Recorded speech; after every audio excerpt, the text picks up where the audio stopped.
Send me $7,200. For my daughter's sweet 16, my sister. Texted with photos of the ballroom, the gown, and a $700 cake. I replied, get a job. 10 minutes later, Dad wrote, pay or get out of this family. That night, I pressed cancel, cancel, cancel. Everything. By 7:30 the next morning, my name is Gary. I'm 34, older brother by 4 years, the steady one, the guy who files receipts in labeled envelopes and keeps a spreadsheet for everything from utilities to socks. I work as an auditor. My superpower is asking boring questions until the numbers tell the truth. My coworkers joke that I can smell a missing decimal from across a conference room. That's not a joke. I live alone in a small 1-bedroom above a dry cleaner. The place always smells faintly like starch. I don't mind. I keep my kitchen like a sample. Budget, simple, predictable, nothing fancy. I meal prep on Sundays. I bring my own coffee Monday through Friday. I like rules. I like that rules don't get offended when you follow them. My family rules are optional. We grew up in a ranch house where the TV was always on, and Nail lived in a pile near the fruit bowl. Mom is warm, loud, a hug. That comes with a to-do list. Dad is a fixer when it's his idea, allergic to planning when it's yours. My younger sister, Bella, is sparkle and momentum. She makes everything a moment. She used to turn cereal into a performance. The camera loves her. People love her. Bills do not. Since college, I've been the fallback, the ride from the airport, the guy who reads the lease, the emergency contact, the one who knows how to talk to banks. At 25, I found out knows how to talk to banks actually meant puts his name on things. That's a later part of the story. On a Tuesday night in March, I was in my apartment with a casserole cooling on the counter and a basketball game on mute. I was marking up a client's expense sample with a yellow highlighter. The dry cleaner downstairs. Clang a rack. My phone buzzed. It was a text from Bella. First a photo, a ballroom with chandeliers like upside down frozen fountains, gold chairs, a DJ booth, then a picture of a sweeping white and silver gown on a mannequin, then a cake in a screenshot with a price tag in the corner, $700. Her text followed, send me $7,200 for Maya's sweet 16. Then a confetti emoji, then a pink heart. I stared at the screen like it was a magic trick. I was supposed to applaud. She sent another photo before I could answer.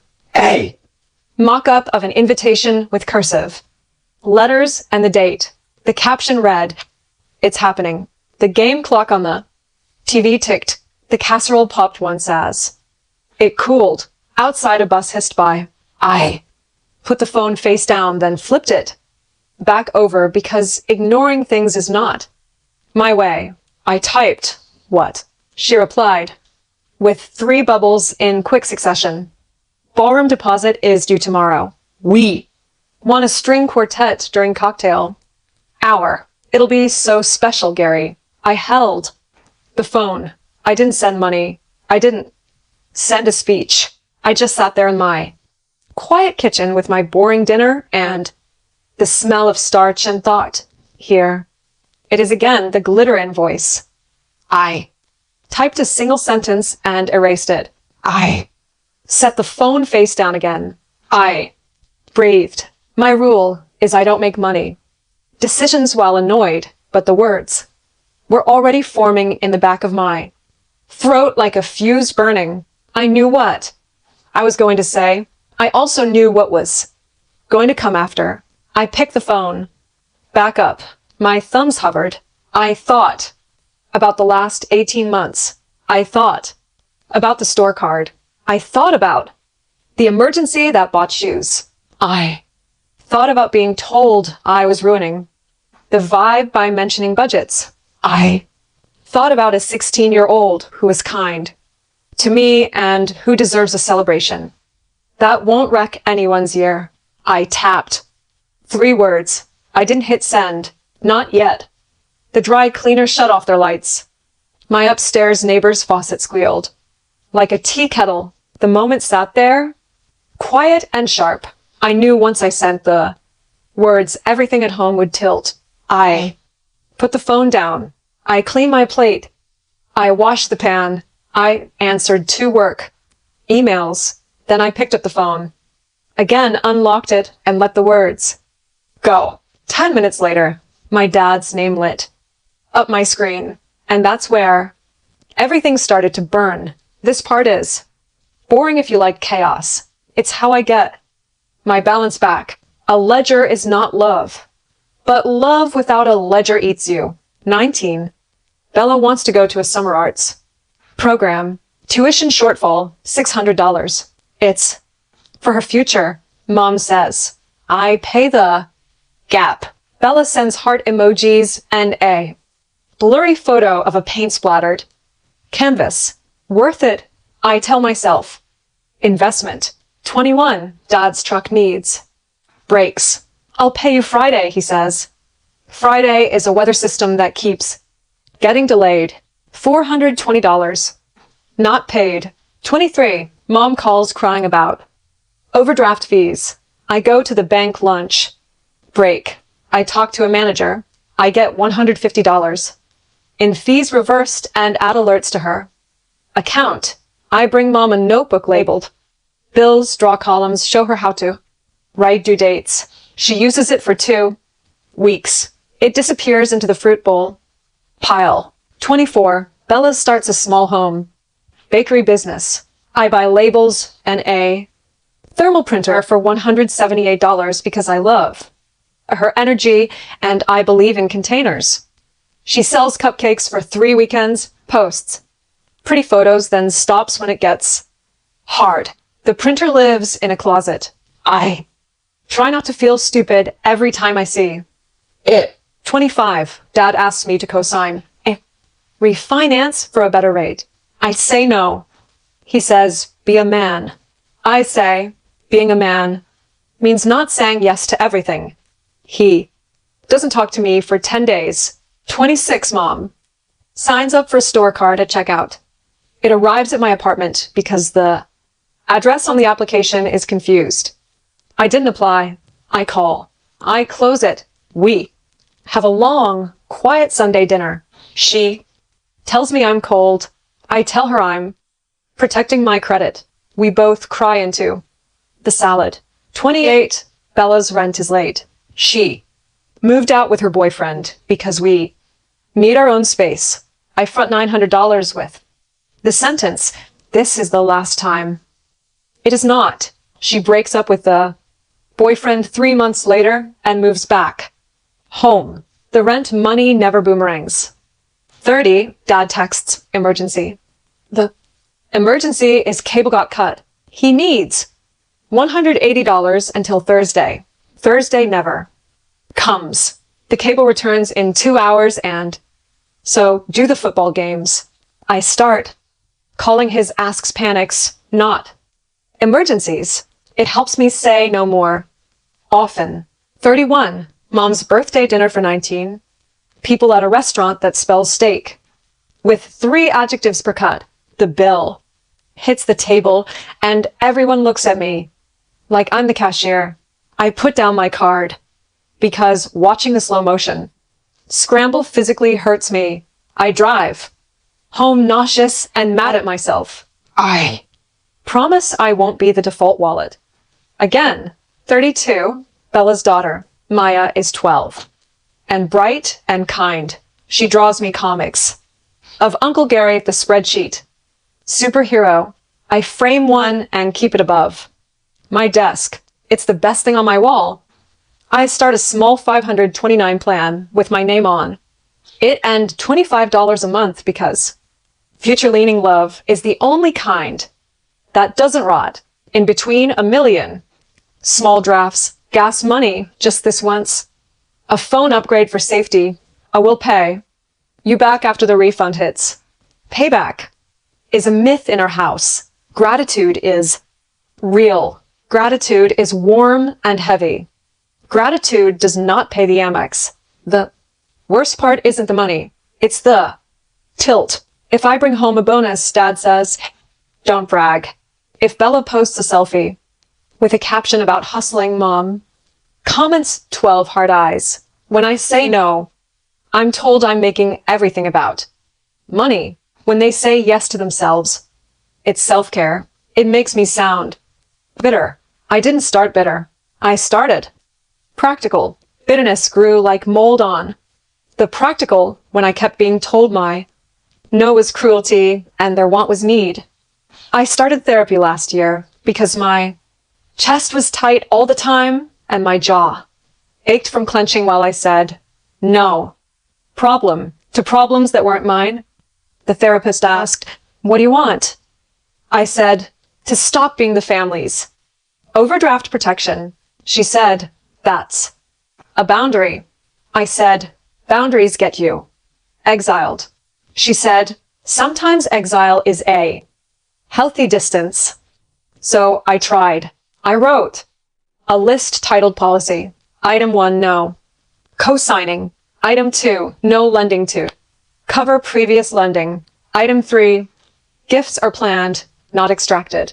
Item 4, I don't negotiate via tears or threats. Item 5, if I feel panic in my body, I wait 24 hours before replying. It worked half the time. Then Bella's text about the sweet 16 landed like a test I knew I was supposed to fail. Here's the context. Bella has big taste and small follow-through. She loves entrances. She loves moments. She also believes that if you make something big enough, someone will step in and make the numbers work. Historically, that someone is me. She sent the ballroom photo again, then a photo of a tiara, then a floral arch. It's not just a party, she typed. It's a once in a lifetime. I stared at the phone and saw a math problem dressed like a dream. The total wasn't $7,200. The total was $7,200. Plus all the other times the glitter. Invoice had come to my door. I typed 3 words. I erased them. I typed them again. I pressed send. Get a job. Silence. Then the 3 dots. Then nothing. Then my dad. Pay or get out of this family. It wasn't about a party anymore. It never is. It was about their favorite equation. Love equals money. And if you challenge the math, you're the villain. I sat on my couch with a game on mute and my casserole cooling and stared at the text like it was a fire behind glass. I felt the old panic rising. Fix it, smooth it, be the good one, don't make noise. Then I pictured Maya's comic on my wall, Uncle Gary with a cape shaped like a pie chart. I heard my therapist, what does protecting yourself sound like? It sounded like a sentence I had never said out loud to my family. I whispered it to the empty room. First, this isn't about revenge. This is about closure. It felt like flipping a breaker back to its rightful position. That night, I opened a fresh spreadsheet, entitled it Family Account, Gary T.O. Parents plus Bella. Then I opened my text thread and said what I needed to say. And that's when the house lights came up and everyone started shouting. The group chat started at 8:02 p.m. Family. Mom named it as if that would keep it from cracking. She added me, Dad Bella. Mom, Gary, your sister is stressed. Be kind. Dad, you don't talk to your sister like that. Bella, wow. Really? To your niece. I typed slowly. I love Maya. I'm not paying $7,200 for a party. Dad called immediately because he hates the slowness of text. When he's in a fight, I answered because ducking calls is gasoline. Hey, he said, no hello, no breath. Or don't bother showing up here again, Dad. I said, keeping my tone level. That's abusive. Abusive. He laughed high and offended. You're the one withholding from your own blood. I'm withholding from bad decisions, I said. Bad, he sputtered. It's a sweet 16. It's an event you can't afford, I said. A nice one.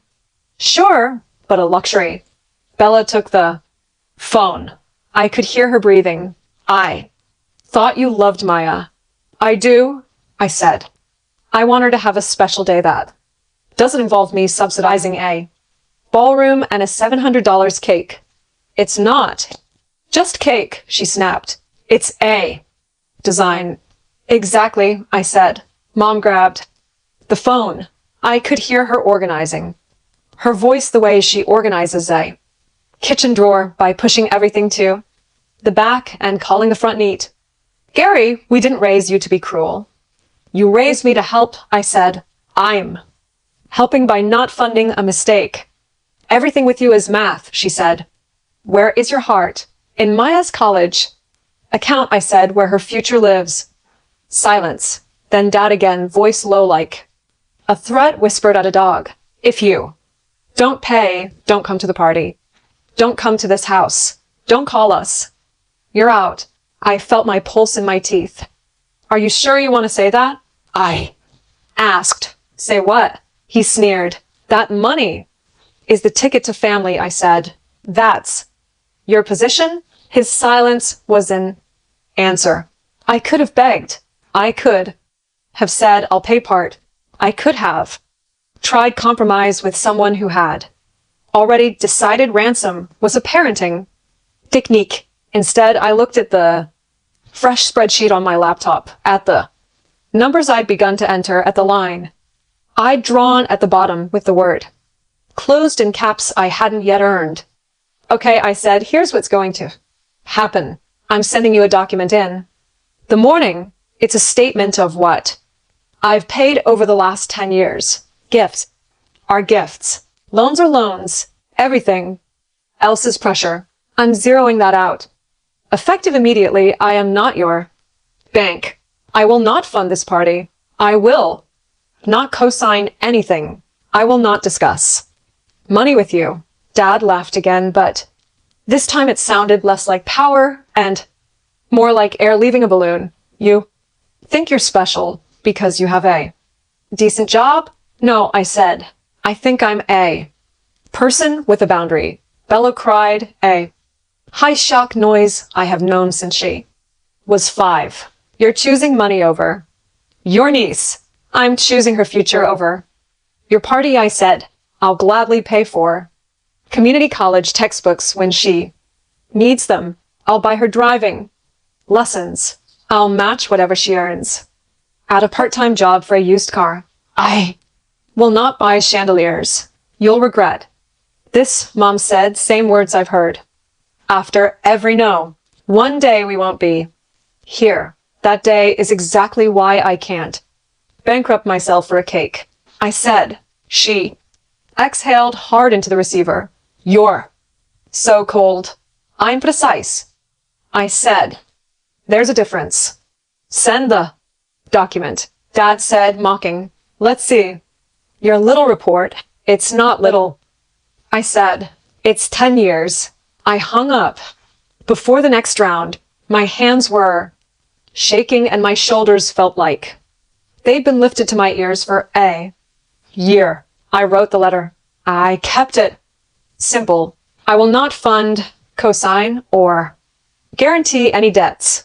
I will not be pressured or threatened into paying for luxuries. Any attempt to open credit in my name will be handled by law. I love you, and the answer is no. This isn't about revenge. This is about closure. At midnight, I finished the spreadsheet. I rounded down. I removed petty lines so no one could say I was being dramatic. The total still made my stomach drop. $41,870. Over a decade in bridges, emergencies, NIST reimbursements, and events where the check found me like a heat-seeking missile. At 12:17 a.m., I emailed the PDF to the family thread and BCC'd my own non-family account because auditors. Document. I slept badly, a shallow, jittery twilight instead of rest. By 7:30 the next morning, my mom was at my door. She had the printout in one hand and the expression of someone who has finally decided to make a scene. She looked at the bottom line. She looked at me. Her mouth worked around a sentence. She sat down without asking, and then, in a motion both familiar and unreal, she slumped and fainted. I caught her head before it hit the arm of the chair. My father would later say, I planned it that way, as if gravity and truth were my accomplices, as if a boundary were a trap. I didn't call an ambulance. I did the practical things. Feet up cool. Cloth, speak gently. She came around in 30 seconds, blinking, looking suddenly small in my very average chair. Gary, she said, confused. I'm here, I said. You fainted. She looked at the paper in her hand as if it might bite her. You made a list of every little thing. I removed the little things, I said. These are just the ones you promised to. Payback. I'm zeroing them. I'm closing our financial relationship. She stared at the word closed like it was an insult. Sung off key. How dare you, Mom? I said softly. How dare you make my membership in the family a bill? She stood up too quickly and had to sit down. Again, your father will be furious. I've already heard his version. I said. Right on cue, my phone buzzed with a text from Dad. Monster. Then another. We are done. Then a voice. Message I didn't listen to for an hour because I wanted to hear my own thoughts. First, Bella's texts came in waves. R. You happy now? Maya is crying. I hope you feel big. My thumbs hovered. I typed, erased, typed again. My therapist's voice in my head. Say what you're doing, not what they're doing. I wrote, I won't pay for the party. I will contribute $500 to Maya's education fund if you open one by Friday. Then I hit send. Silence for a long minute. Then keep your blood money. Then 5 minutes later, what's a 529? I sent a link. She left me on read. Mom finally stood without wobbling. She smoothed the paper. She folded it into a too tight square. You're not the person I thought you were, she said. I am, I said. I'm just done paying to be him. She left without touching me. The door clicked. My apartment felt huge and airless. I made coffee. I sat at my table with a mug between my hands so I wouldn't text out of heat. I listened to Dad's voicemail when my hands were steady. You did this to your mother. He said, you always were a cold fish. Don't come here. Don't call us. Don't use our name to make yourself feel important. I saved it. Documentation. At 9:05 a.m., my boss called. You. Good, he asked. You're usually on early. I had a family thing, I said. Take the morning, he said. Then after. A pause. Take the day.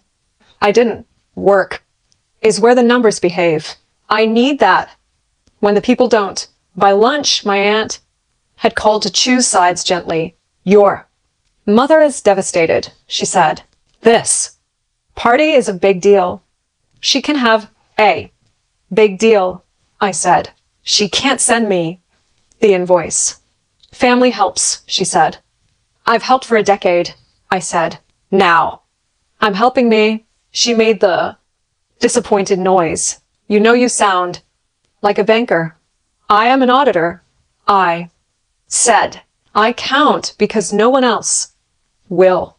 In the afternoon, my credit monitoring pinged a hard inquiry from a store in a mall I haven't visited in years. I called immediately. We have a new application under your name. The rep said. Close it, I said. Fraud. Co-applicant, she asked. Your sister's name appears. Close it, I repeated, and flagged my file. I sent the confirmation to the family thread with one line. Do not attempt to open credit in my name. Any future attempts will involve the police. Dad replied, stop threatening us. I typed, stop stealing from me. Then I deleted it and wrote, this isn't a threat, it's a boundary. At 3 p.m., my therapist squeezed me into a video slot. I sat with my laptop, balanced on a stack of audited binders, and told her about the fainting, the voicemail, the mall card. What does your body feel like? She asked. My jaw hurts, I said. My stomach feels electric. What is your rule today? She asked. I don't make decisions to fix their feelings, I said. I make decisions to protect my future. She nodded. Say it to them. I already did, I said. They heard betrayal. That's not yours to translate, she said. I wrote it on a sticky note and stuck it to the corner of my monitor. Not my translation. Over the next week, the family chat was a storm. Mom sent photos of cake designs with the caption, never mind, we'll do sheet cake. Followed by a crying emoji. Bella posted to Facebook a vague status about some people choosing money over love. Friends commented with praying hands. Dad updated his profile photo to one of him. And Maya smiling, as if to say, we're fine without you. I did boring things that felt like sandbags against a flood. Froze my credit. Removed my parents as authorized users on an old card I had forgotten they were on. Changed passwords. Updated emergency contacts at work. It all felt clinical and small and necessary. Then something shifted. On day 9, Bella texted, how do I open that education thing? I sent the link. Again, she called 30 minutes later. Walk me through it, she asked, voice flat, exhausted. Okay. I said, on one condition, we are not talking about the party.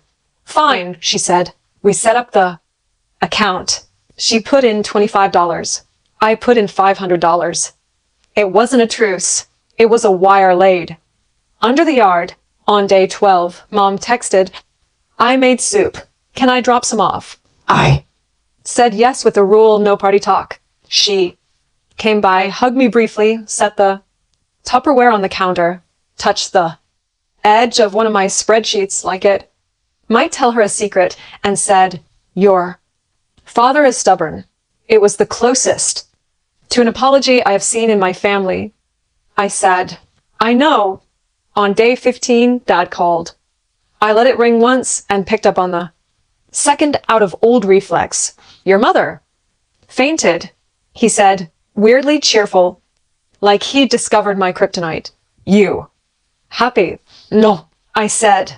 I'm sad. I'm also still not paying. Silence. Then a breath. You always were good with numbers, he said, almost soft. We're bad with them. That's true, I said. Can you look at ours? He asked. Not to pay, to look. I sat up. Yes, I said. I'll look. I won't pay. Fine.